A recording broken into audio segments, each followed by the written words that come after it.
So I currently move out of my apartment in 2 days, so I have to pack and get ready to leave. This is going to be like a pack with me video, and I'm also going to tell you guys my experience living in an apartment for the summer semester, how it went, and I also like talk about like the difference between living on campus and living off campus, because I've done both.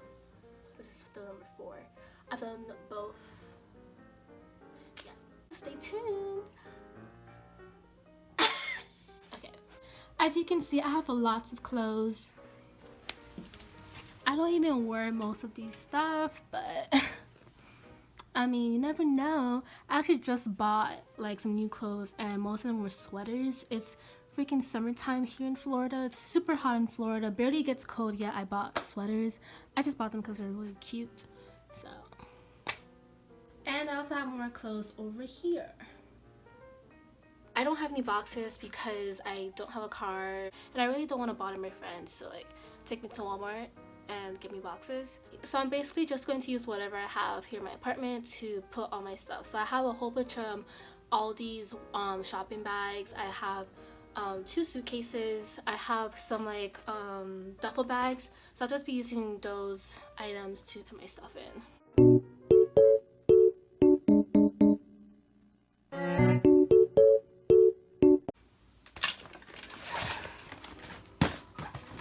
I'm done! For watching my YouTube video, oh, it's a great. Okay.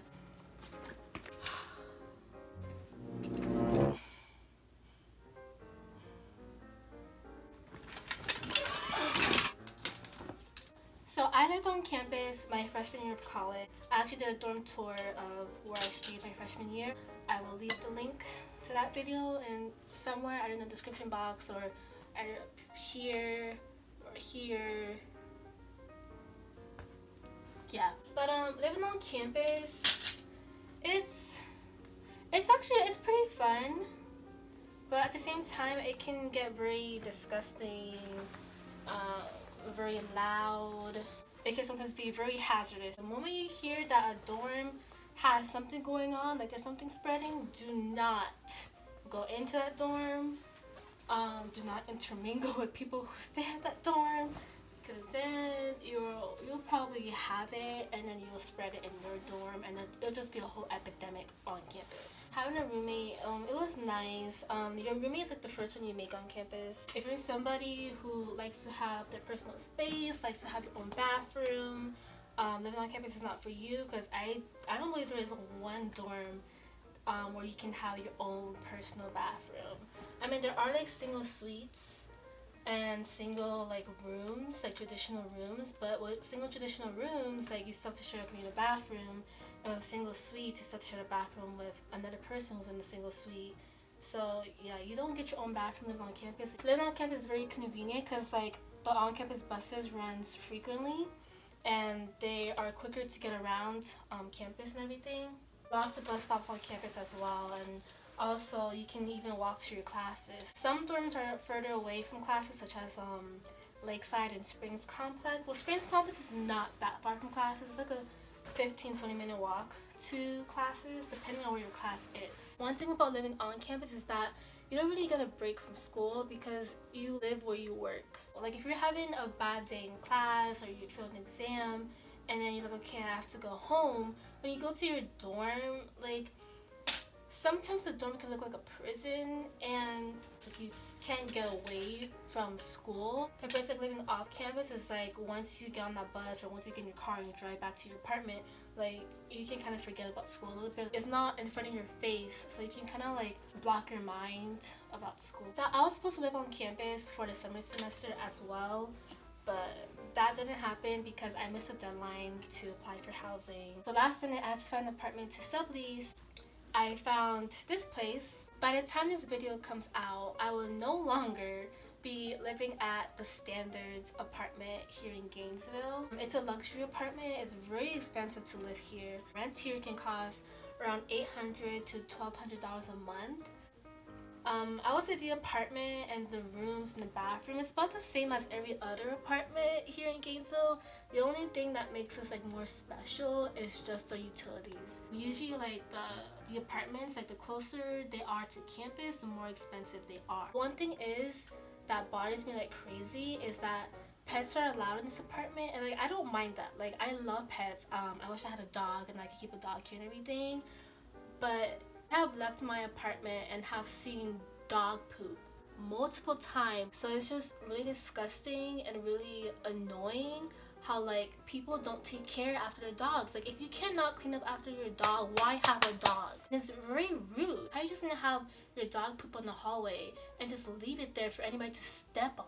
Even though it's off campus, it's still technically like on campus because this apartment place is literally right across the street from campus. One of the disadvantages of living at the standards as well is that you have to pay a parking decal fee. It's between like $100 to $200 a month. There's not that many bus stops around this apartment.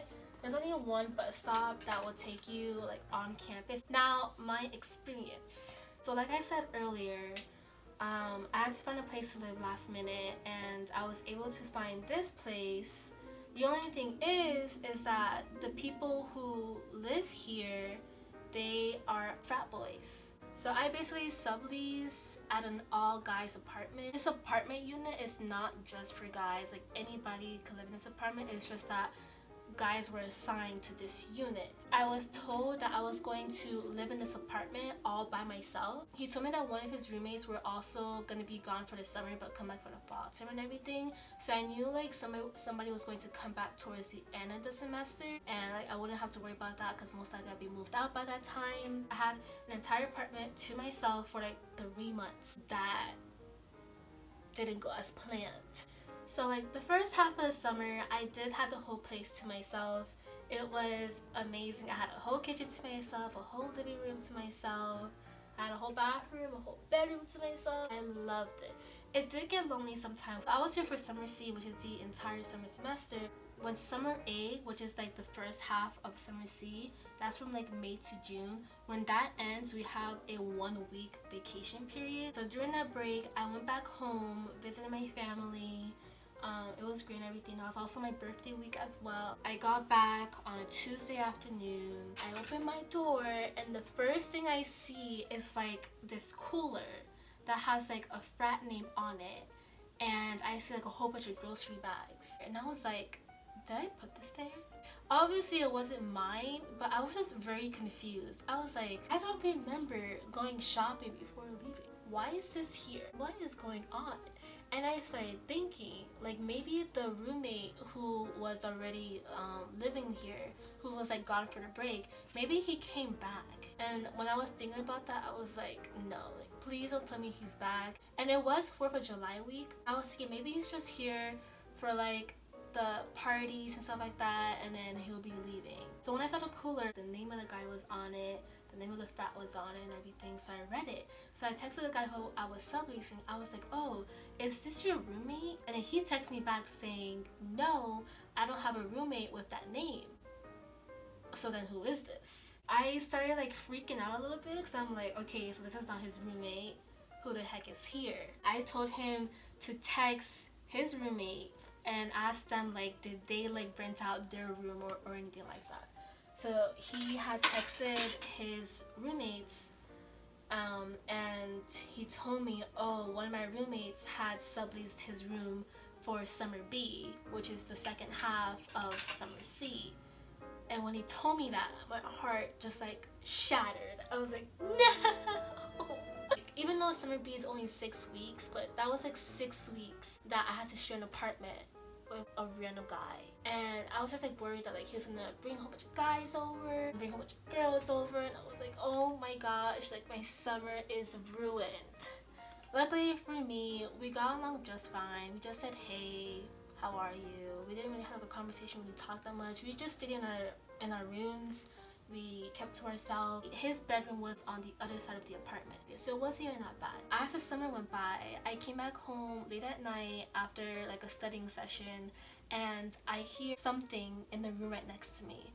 And I'm like, what is going on? Like, why do I hear noise in that room? Like, is someone living there or is it just me? So I went to my room and everything. I took a shower and I was blasting music. It wasn't that loud that the guy who like lived across from me could hear, but it was like loud enough to like for like someone right next to me to hear.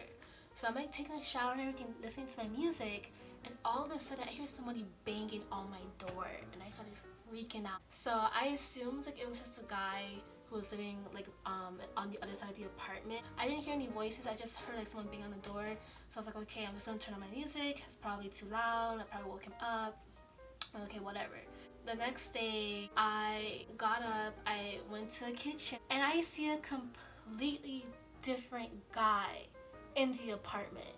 And I'm like, who the heck are you? Why are you here? He told me, oh hey, I just moved in here. And I was like, what? Are you serious? What? And then as the summer went by, the roommate who left for the summer but was coming back, he came back early too.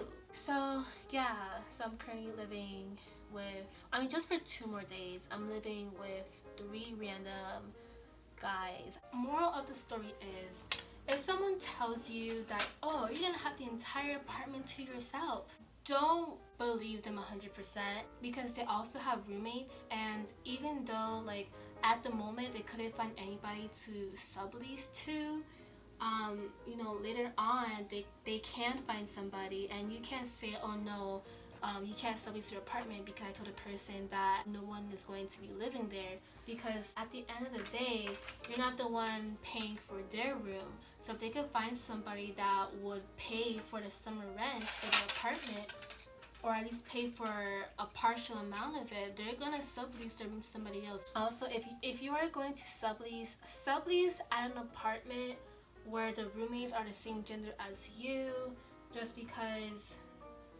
you'll probably end up going through what I went through. I would say it was kind of uncomfortable being in an apartment with 3 guys and like having like male guys come over, and on top of that, like maintenance will come in randomly. It honestly got scary sometimes. Like I'll just be sleeping and wake up to a male's voice, and it's just like, who's in here? And like I'll just like stay in my room just because I was like kind of scared to go out sometimes. Yeah, I just wanted to share my experience with you guys, because would I live at the standards again? Probably, just because that it's very convenient. The utilities are great. The rooms are basic, they're like any other room. But yeah, I really hope that you guys enjoy this little story time, I guess. And I hope you guys learn from this video. Thank you so much for watching my video. I'm just going to continue packing, and hopefully I finish most of the packing tonight. We'll see how that goes. Bye!